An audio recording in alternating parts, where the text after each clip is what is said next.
স্থগিত হওয়া এইচএসসি ও সমমান পরীক্ষার সময়সূচি ঘোষণা করা হয়েছে, তবে পরীক্ষায় অংশ নিতে আগ্রহী না শিক্ষার্থীদের একাংশ। তাদের দাবি পরীক্ষা বাতিল করে বিকল্প মূল্যায়নের, যদিও শিক্ষকরা বলছেন এমনটি কোনো সুযোগ নেই।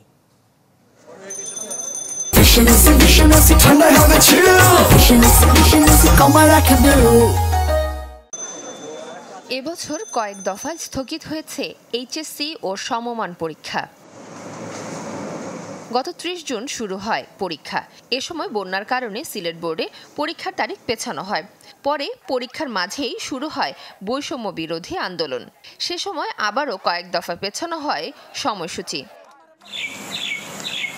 অবশেষে পরিস্থিতি স্বাভাবিকের দিকে এলে ১১ সেপ্টেম্বর বাকি পরীক্ষা নেয়ার ঘোষণা দেওয়া হয়। তবে শিক্ষার্থীদের একাংশের দাবি স্থগিত পরীক্ষাগুলো বাতিল করে বিকল্প মূল্যায়নের।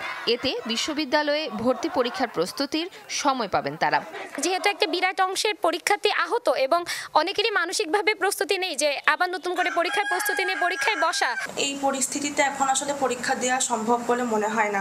এখন যদি অন্য কোনো বিকল্প ব্যবস্থা করা যায় তাহলে সেটা বেশি ভালো হয়। ধরতে গেলে বছরের অর্ধেক সময়টা আমরা পরীক্ষার পিছনে ব্যয় করতেছি। এরপর আমরা অ্যাডমিশন নেব কখন? আমাদের তো কলেজের জন্য একটা, ইউনিভার্সিটির জন্য একটা প্রস্তুতি নেওয়া লাগবে। তবে পরীক্ষা বাতিল করে বিকল্প মূল্যায়নের পক্ষে নয় অপর একটি অংশ। পরীক্ষাটা হওয়া উচিত। এসএসসিতে যখন আমাদের করোনা প্যান্ডেমিক চলছিল, তো আমাদের সবগুলো পরীক্ষার মার্কস কিন্তু অর্ধেকে চলে গেছে।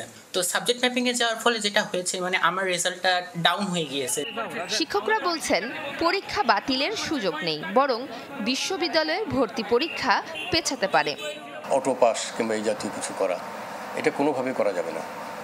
পরীক্ষা দিতেই হবে এবং পরীক্ষা ১ মাস পিছাক কিংবা ১.৫ মাস পিছাক পরীক্ষাটা দিয়ে পরীক্ষার জন্য সঠিক মূল্যায়ন হয়, সেটা আমাদের নিশ্চিত করতে হবে। এবছর ৯টি সাধারণ শিক্ষা বোর্ড, কারিগরি শিক্ষা বোর্ড ও মাদ্রাসা শিক্ষা বোর্ডের অধীনে মোট পরীক্ষার্থী ১৪,৫০,৭৯০ জন।